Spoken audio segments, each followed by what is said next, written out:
Starting with the kitchen, as this is the heart of the house, and this is the room that we've spent a lot of time reconfiguring and redesigning. It's an Edwardian house, and traditionally the dining room's much smaller and the kitchen space is much smaller. So for us, it was important, being a family home, to open up the space and create much more of a family living area.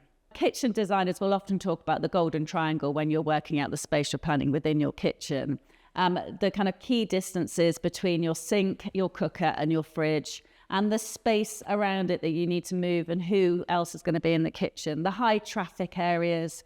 This area here, it was important to have a metre wide at least space, because there was always the high traffic going from the cabinetry through to where you're doing all your preparation.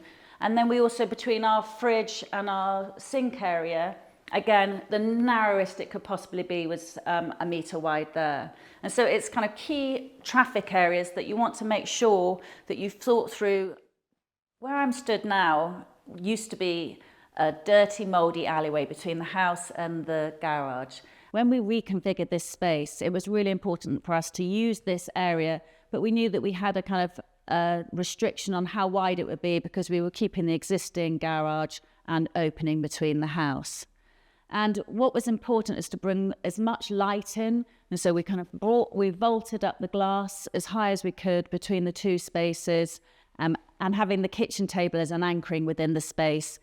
This seating area here is probably the most used space in the whole of our house. It's where the whole family congregates. It's where I sit. It's where I sit with my husband. It's where the kids come and sit when I've got friends over. And so I had to really think about maximising the space and how I could use it, with it also being a very high traffic area going throughout the kitchen space. And if you can picture that this room originally was a very dark, small kitchen, I had to really visualise how we could open up the area. There were very small windows here. And again, I wanted to bring as much light into the space. I wanted a bit more of an inside-outside feel to this room. In the summer, I can open those doors right up and we can be sitting out on the deck as well as sitting in here. You'll be able to see on the flooring here, I wanted to kind of create a seating space which was different to the wooden flooring throughout the kitchen. And this, we've got the ceramic tiles. It kind of shapes the area, gives it a little bit more purpose and makes it different to it being high traffic. It's more of a kind of relaxed space.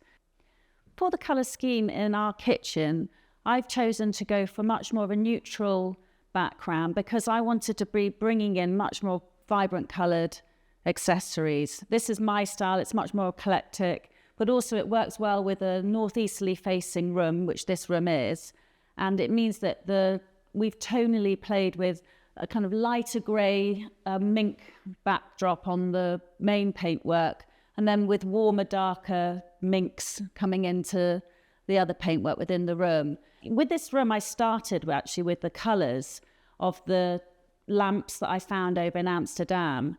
And these were kind of my three pivotal colours to use within this room. But as you can see, I've brought the turquoise teal colour into the woodwork, and I've brought the yellow into kind of small factors like the chopping board, and then again the red into the other painted kitchen units. The paint brands and colours that I used within all of our house are actually all 2 or 3 different brands, because I like to champion more sustainable brands, but also to create more of a cohesive look. Throughout my house, I've got little greens, lead white, all on the ceiling and the woodwork, and that is a design thread that's important to carry throughout the house. For the wall colour in the kitchen, we use Bone, which is an off-white from Fired Earth. A really great colour to use as a neutral backdrop. And I chose this colour because it's a warm off-white, which has got tones of grey in, but it's also got some warm yellow tones, which softens up the space. For the units, I've used South Bank, which is also from Fired Earth, and I've used Cochineal from Fired Earth. And for the painted wooden units, so storage units, I've used Pumblechook from Fired Earth and Malm from Fired Earth. All are within a similar colour palette, but just some darker and lighter tones, just to soften the space and help everything come together. Within this small area, you'll see that there's actually a lot of different materials used, and it's to create a soft and more of a natural feel in our kitchen. For me, it was important that this space was a family space and it looked like it had been lived in. I didn't want hard materials to be used. So we used, for our work surface, we've used corian, and I've had all the edges smoothed off.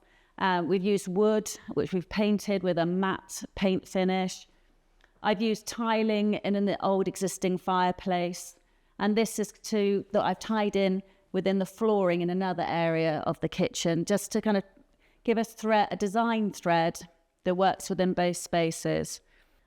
I also wanted to make sure I focused on lighting with you, because lighting is a really, really important factor to think about when you're looking at the beginning stages, thinking about the zoning of your space and thinking about where placement of things are going, because your lighting is what makes your colours change in the space, how it makes your outside and inside lighting work. I always would suggest to have lights on dimmers. Using your dimmers, you can then have high-level lighting or low-level lighting if it's more of an ambient evening feel. And not forgetting switches. You've got your light switches that you want to make sure are in really practical areas when you're entering a room, when you're leaving a room, when you're going into another room, and also for your switches, for your sockets, making sure you've really thought about the most useful area for your sockets to be. Those are the really initial early things to consider when you're planning out your space and how you're going to flow within the room. When we first bought the house, the whole house needed fully renovating. But we decided that even though it wasn't a very good flow in this space, that we wanted to live with the kitchen and dining room as it was. And we didn't do any of the renovations in here for 4 years, because we wanted to really think about how we lived in the space, really look at throughout the year, the light, how the sun came in at different times of the year, if it's higher or lower, and just how everybody worked within the space. We didn't want to hurry it. And I think often with different clients, when I speak to them, they're desperate to get the kitchen done very quickly because it's jarring with them. It's because it's the heart of the house. It's always the space that everyone wants to do first. But I always try to advise to really kind of wait for a bit, live in it, and really feel about how that you move within that space before rushing into getting it all converted, because it's a large expense and you probably won't do it again while you're living in the house. So it's really important to get it right the first time if you can. So don't hurry it. Get a lot of thought into it and really map out the space and the zones of how you're going to be using the kitchen.